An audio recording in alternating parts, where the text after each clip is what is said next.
Hello everyone, Katarina here. Welcome to my YouTube channel. I have another card in my new series where I make cards for which you don't need any stamps or dies. And the project for this video is to create a card with an image that looks like you use a stamp. Just keep in mind this is a sort of an experiment. I have never done this before. The supplies you will need are a card base. I have also a panel that I cut from a watercolor cardstock, as I will be using a watercolor medium. I would recommend using a cardstock that is smoother. Originally I was going to use the watercolor cardstock from Ranger, but that is a little bit too rough and my lines weren't smooth, so I changed it to the Canson XL watercolor cardstock. You will also need light paper or tracing paper, and that's only if you don't have a printer. The next, you will need a pencil and an eraser, and lastly, a black marker. I'm using a fine liner in the size 0.3, but I think to get a better result that resembles a stamped image, having a thicker marker would be better, like size 0.5 or 0.7. Also, the marker is waterproof. This is important if you want to watercolor. And lastly, you will need a computer, tablet or a smartphone and an access to the internet. Print is also essential, but it's not a must. The first step for this project is to find an image online. The easiest would be to find an outlined image. I think flowers are very simple.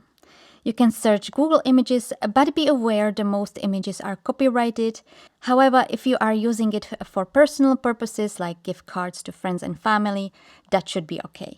Since I'm posting this video on YouTube, I didn't want to get into trouble, so I'm using the website Pixabay, where you can find royalty-free stock images. There are other websites like this, but this one I like the most. If you have a printer, all you need to do is to print the image you like, and if you want, fast forward this video to the time that is showing on the screen right now. If you don't have a printer, you can do what I will be doing in a bit. It can be a little bit tricky, but it's doable. All you need is a tablet or a smartphone. I actually do one more step because I did not find an image I had in mind. If you want to skip this part and see what to do if you have no printer, the time is on the screen. It was start of spring when I made this card, and I really wanted to make a card with the flower Snowdrop, as this is one of my favorite flowers of spring. So I typed Snowdrop in the search, selected the type illustration, and found, well, nothing. At least nothing I liked. I had an image in my head and nothing resembled what I wanted. I wanted a single flower with 2 leaves, something like this that I found 1 month later in our garden. So I decided to search photos on this website and create my own sketch. Technically, this is a simple flower and I probably would be able to sketch it myself, but I needed an example for this video. For this specific part, you will need an iPad Pro or something similar. I found a photo of the Snowdrop I liked and transferred it to the app Procreate. Any similar app will do. Main thing is that you can create layers and decrease the opacity. After I transferred the image, I created another layer where I decreased the opacity so I can see the image with the flower. I chose the pen I wanted to use. Here I'm using the technical pen and I started tracing the image. You do not need to trace it exactly. You can change things or combine multiple images together. Once I was done, I exported the image to photos. I made sure that the size of the image is exactly the size I want to have it on the card. I exported it to photos because I needed an app where the image won't move much. This is the part that gets tricky because it does tend to move. And here is the part what you can do if you don't have a printer. I'm using the iPad here, but you can use your mobile phone if the image is not too big. I placed a sheet of paper on top of the iPad. This paper is 70 grams, so not really thick, so you can see through it. And I started tracing the image using my pencil. As I said, I'm using the photo app, and I made sure the exported image is the same size I want it to be on the card. This way, if the image moves, I can just readjust it to the original size and continue tracing. And I did struggle with the tracing a bit. The trick is to try not to touch the screen. After I was done, I went back with the pencil and I made the lines a little bit more visible and also erased a few bits and did a few corrections. This is something you can do if you are not happy with the image, but you don't have to. So this is the part where you guys who have a printer should join.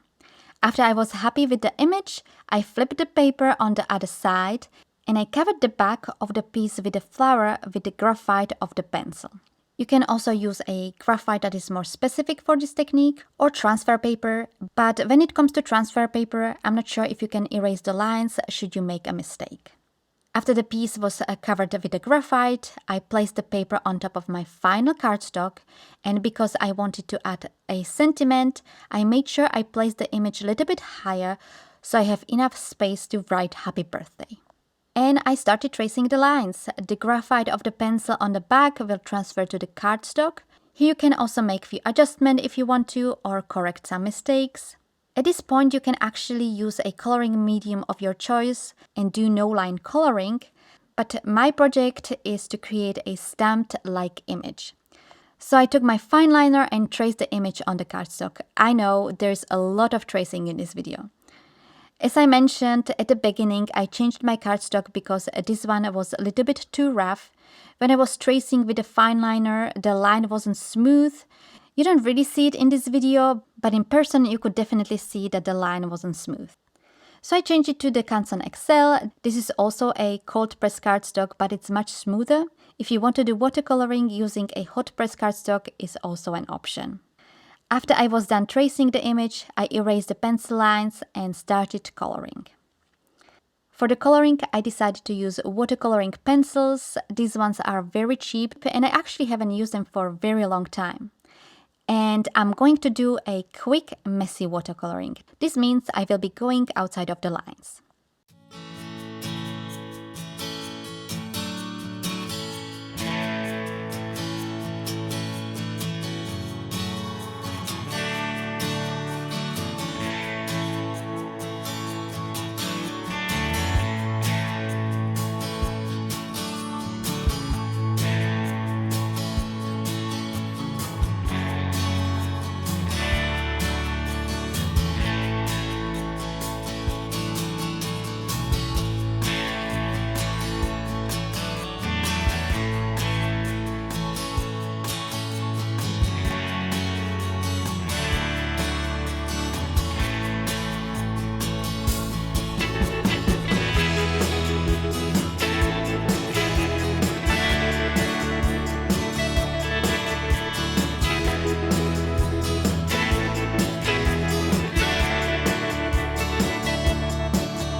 Looking at the coloring, I wish I did another layer, but I didn't want to wait for it to dry. I had to redo the tracing 3 times and I was ready to finish the card.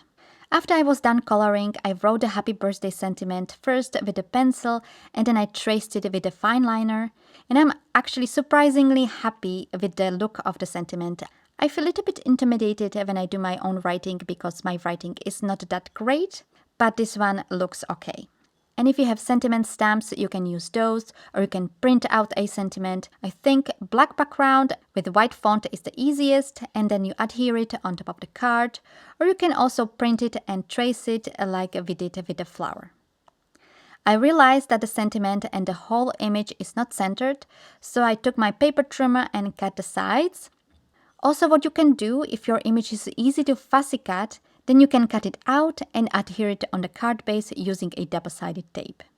I decided to add another cardstock as a background, so the flower piece stands out more. It sort of creates a frame. And I adhered both pieces on top of each other, and then I adhere them on top of a card base. And the card is finished. Next time, I will definitely try it with a thicker black pen so the lines resemble a stamped image a little bit more. And I do wish I did another layer of the color because it looks a little bit pale. My trial card that you can see here went much better, and this was my first try. But I like them both. As I said, this was just an experiment. The tracing part you can see lots of watercolor artists doing as well. It's nothing new. And I hope you like this project as well and that you will create something similar yourself. I would really appreciate if you gave this video a thumbs up and subscribe to this channel if you haven't done so already. It's free and it will help my channel grow. You can follow me on Instagram and Pinterest and hop over to my blog for more inspiration. Also, please note that I changed the name of my website. It's no longer Cherry Bee, and the link to it is in the description below. Thank you all so much for watching, and I will see you in my next video.